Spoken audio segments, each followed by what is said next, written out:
إن الحمد لله نحمده ونستعينه ونستغفره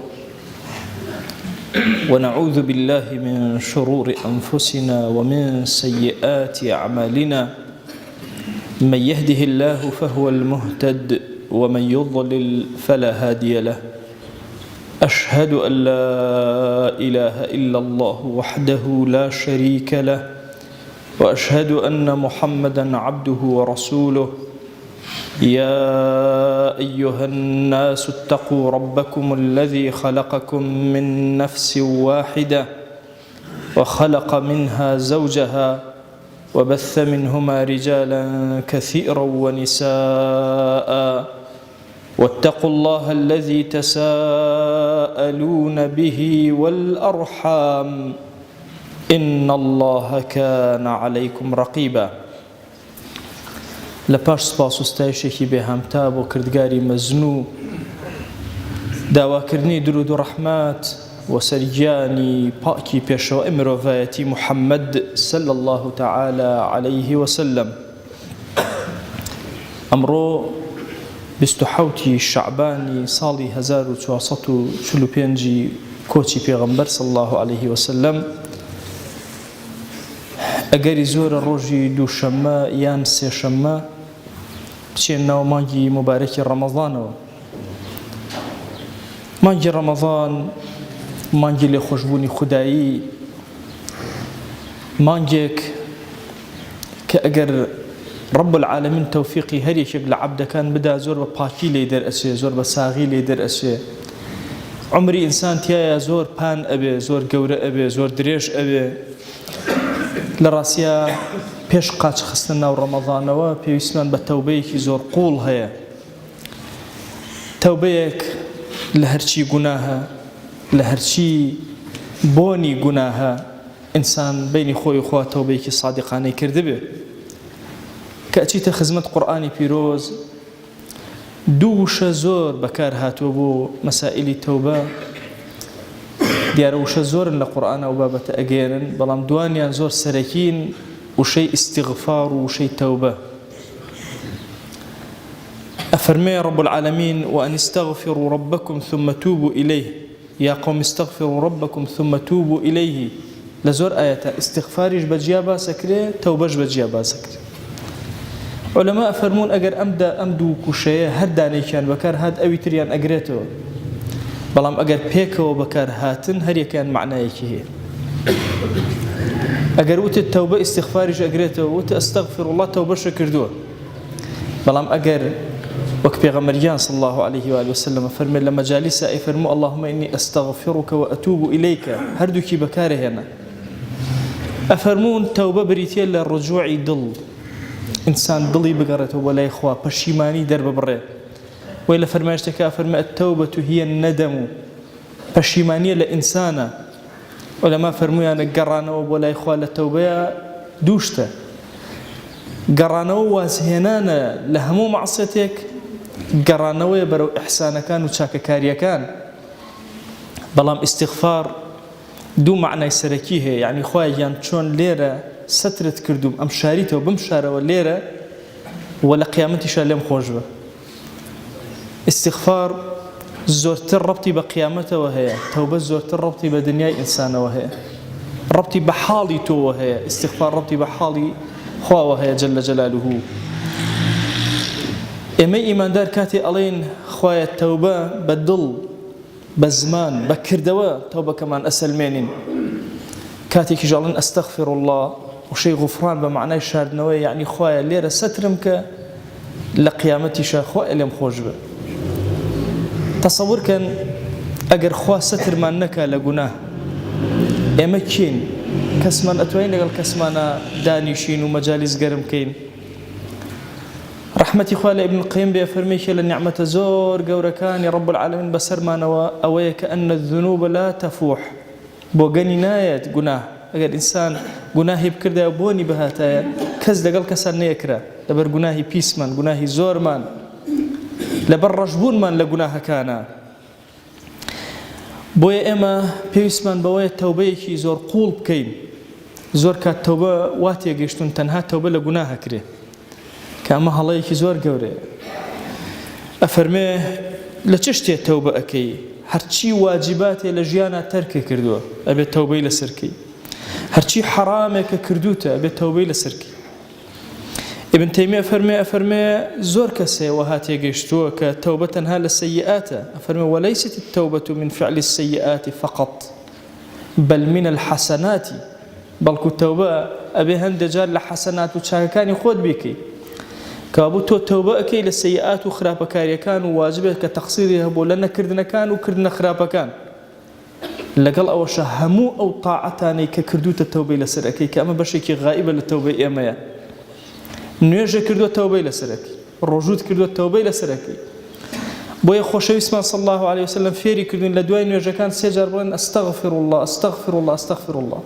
بەرزترین مەقامی تۆ مەقامی نوێژە کەچی لە دوای نوێژەکە سێ جار داوای لێخۆشبوون لە خوا ئەکەی جەل جەلالوه.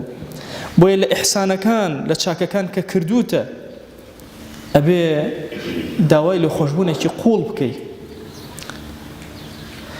كتابك من هي بناء طريق الهجرتين ابن القيم لو كتابه أفرمي شون توبة أكيد لشاكة كانت أفرمي لدور روبة توبة ينبك يا كم هر تقصير كتهبو كم ترخمي لنا وهر شاكة كهبو بي أبي توبة يلبكي دو هر عجبو خوبشت زانين وريابازي ككردو تبي توبة لسك بوي أفرمي لو أشي لقناها كان يك توبة بكي بس لحسناتي خد دو جار توبة جاري قصورتها وتقصيرتها وكم ترخم بوي حقي خوي ما في طواوي نوجد ندى رجود ندى زكاة ندى بيع ومعاملات بازار ندى ما فكي خوي لا اكي تريج او عجبو خو بشد زانينو وتصور اكن كاجر عبادتك ما كربي تريج ما نهشتو تو ام عجبك بدل ما انا اغزري بيوستي بتوبيكي زور قولها.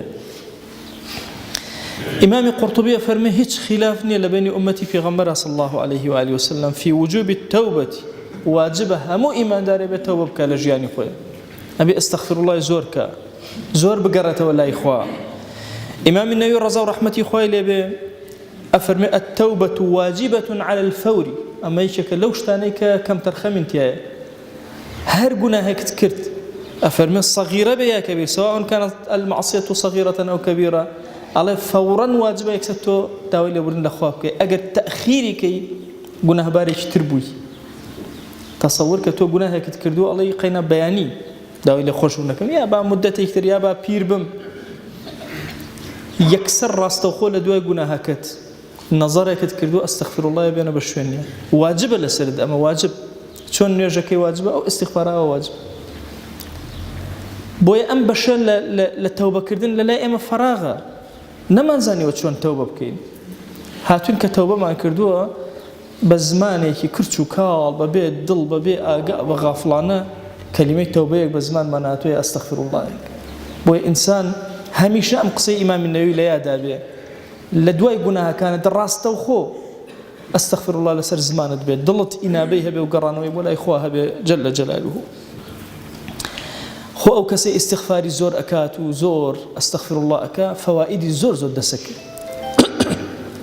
علماء نزيكي تشل فائدة استغفاري عن باس كردو فرما يشتكي بيغمر صلى الله عليه وسلم لخزمتنا بيانكم بزان أو كسي بردوام أستغفر الله كا من لازم الاستغفار لفرما يشتكى أفرمي أو كسي بردوام أستغفر الله كا لخو هلصا أستغفر الله شو بروكارك أستغفر الله هميش زماني بشكل لدعاكاني لذكركاني برتيب الاستغفار أفرمي من لازم الاستغفار جعل الله له من كل هم فرجا هرشي هم وغم بدلي تويابه خوا روشنايا بدل أنيري أو هم وغم لسدل النامنه ومن كل ضيق مخرجا كوتي تهرش زاويكي جيان وزحمة جيان وأخوان نجاة الأداء ويرزقه من حيث لا يحتسب لشوينك وكخوت هيج حساب وانا كل اخوان لي ورزق الاداء واتبس بردوام بلس الاستغفار خوي دور امس درجه جورا كهر هم من بيسمانا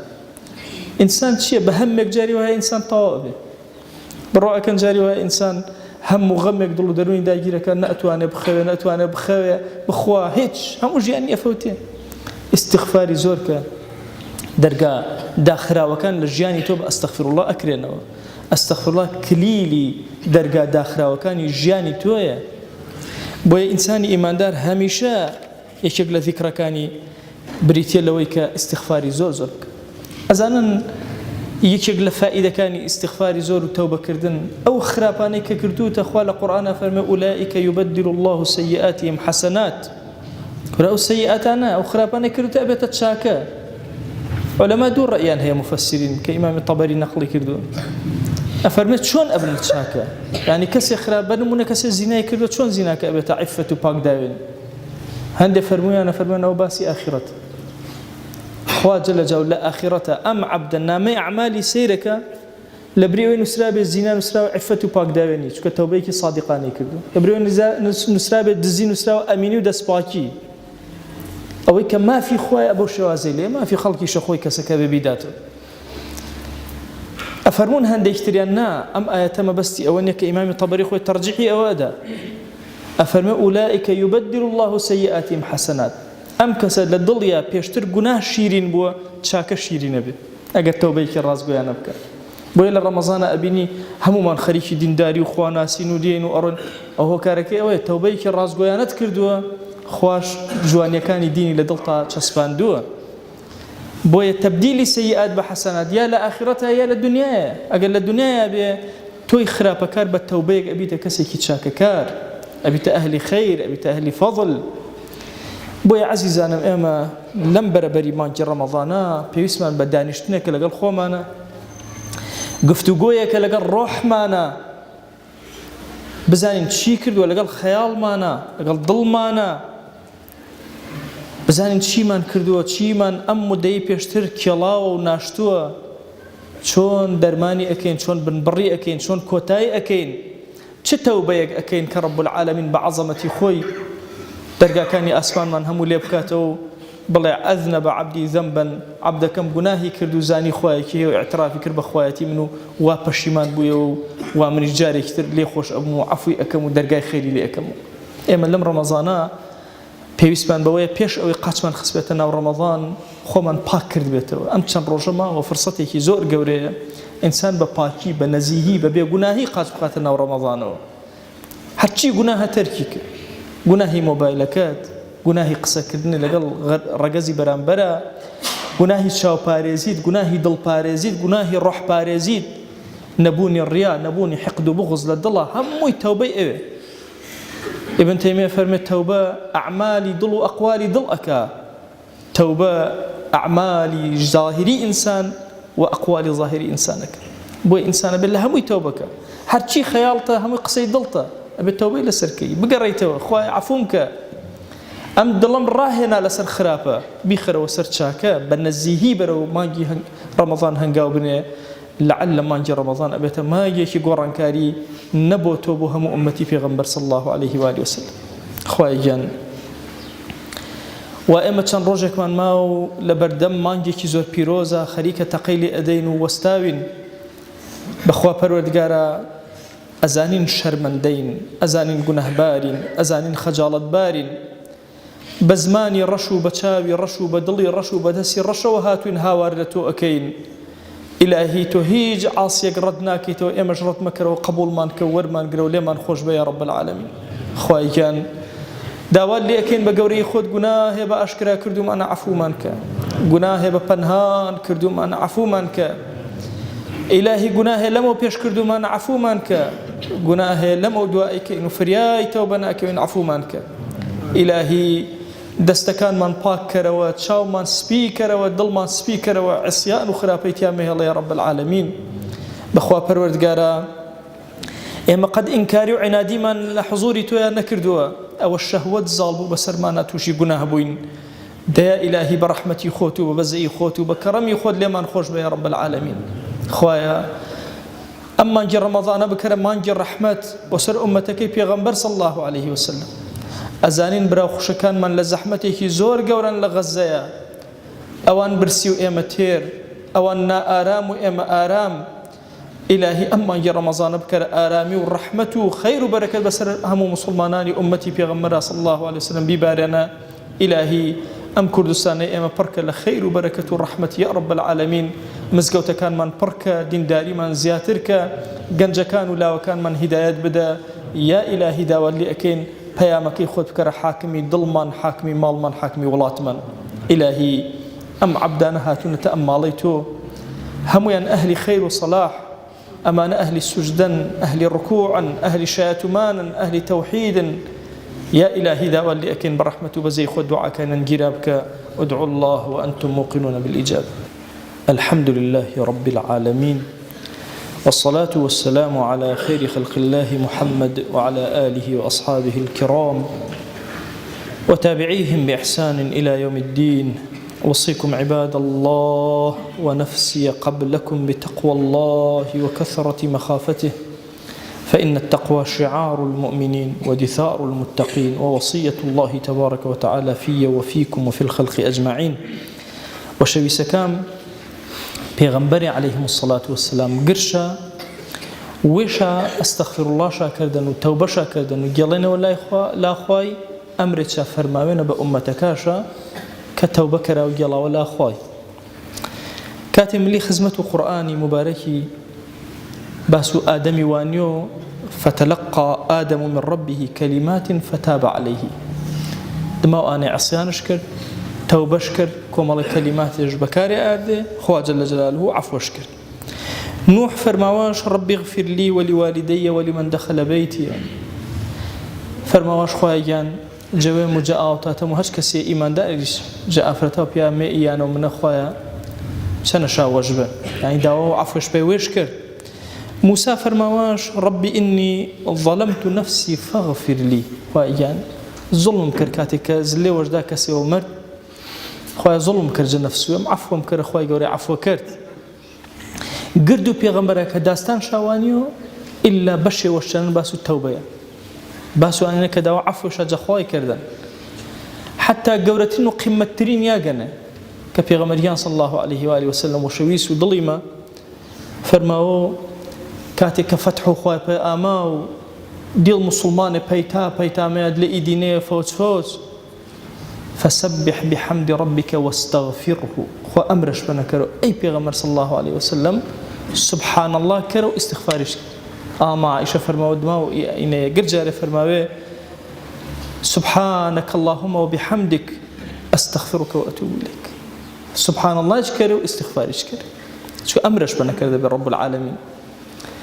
وبي قومك شاقرت هود عليه السلام أمرش كردين بقومك استغفروا ربكم ثم توبوا إليه. صالح فرماوش هو أنشأكم من الأرض واستعمركم فيها فاستغفروه ثم توبوا إليه. شعيب فرماوش استغفروا ربكم ثم توبوا إليه. وهكذا قردوا بيغمبراء عليهم الصلاة والسلام أمرشا فرماوين بالتوبة ويشا التوبة كاري وأمرشا كردين بالتوبة حتى بيغمريان صلى الله عليه وآله وسلم فرماوا أصحاب إمام مجلسنا كنيشين ميرا حساب كرين مجاي كان بيتا صدجاري وشويس ما فرماوي أستغفر الله وأتوب إليه. هم استغفار وهم توبة بكار إيد وكلمة كفر بكار ميا أجر يقدان شا بكار بي يجي هردو يجيرو بس دوي بكار آمي معنى وترشهنا. توبة يعني بشيماننا جل ولا تو أي خوايا كاتج ماشي أستغفر الله داو عفو ونكرو يعني خوايا يعني تشيق الشارمو قيامتنا سنم وجب. كاتك هردو شابكار مال يعني من وين بشيماننا يا إلهي داو عفو كرو توجي يا إلهي شيق الشارم وعيبك قيامتي سنة يا إلهي فرد بوشم كرو دلي عبد كان فصح مكرو تشاقت سنة موجبة. إمك من مبرو بيرو رمضاني براسي فره هرمان ما بينيه هناك إمي إيمان دار توبكاري وساقي بيمي رازقوي بيمي إنا بيغمبري كمعصومين گناه شانی اپیس توبه کرا و امر کرا به توبه ای هر بسر و پیس مسیش کرو چنی توبه کرو چنی گلو چنی هاوار کرو چنی لالیو فرصتی وان خوای دین می پنه فرصتی فرگورن که امید ما هن خوای گور عمر ما باقی کرو تا یوم لی رمضانی که یوم لی رمضانی اثر مانگی و فرگوری رحمت و بزی خوای دست بنکرو والله إنسان إيمان دار أشوم والله ما جاكي نفر بالصافي باكي بلود لي ما جاكي توبة وفرة صادقانة وراسيانش كردب توبش كردب وجا جناح كاش توبش كردب وجا كم ترخمية كاش توبش كردب وجا حسنات وإحسان كاش كردنش داو عفيك رخوايان تقصير بيان كم ترخمين بيان خاز نما كم نكرده خاز الرصي كم بين نجرتي خاز صدقة وزكاة النا توش عجبي بيا توش الرياء بيا توش خرافة بيا دلنا داو عفو كرو جردي شنم وجبه عفوم كر إنا بيام وقولوا إيمن شير رمضان نول رمضان إنك أرو سحوت شعبان بشكم خواي قولي إن شاء الله رحمة شنيكرو بباكي بنزيهي هنقامي بنيامي برو رمضان خواي جان داوا ونكرم برحمته بزيل إيمان يكرم مانجو عفو بي إما مانجو رحمتي بي أمته بيغمبري صلى الله عليه وآله وسلم وأوصيكم أيضا بالصلاة والسلام على رسول الله حيث أمر الله تبارك وتعالى في محكم تنزيله قائلا إن الله وملائكته يصلون على النبي يا أيها الذين آمنوا صلوا عليه وسلموا تسليما اللهم صل على سيدنا محمد وعلى آل سيدنا محمد وبارك على سيدنا محمد وعلى آل سيدنا محمد كما صليت وباركت على إبراهيم وعلى آل إبراهيم إنك حميد مجيد اللهم اغفر للمؤمنين والمؤمنات وللمسلمين والمسلمات ولمن أنشأ هذا المكان اللهم أعز الإسلام والمسلمين وأهلك الكفرة والملحدين اللهم انصر من نصر الدين واخذل يا رب من خذل الإسلام والمسلمين اللهم آت نفوسنا تقواها فزكها أنت خير من زكاها أنت وليها ومولاها آمين آمين والحمد لله رب العالمين أقم الصلاة يرحمك الله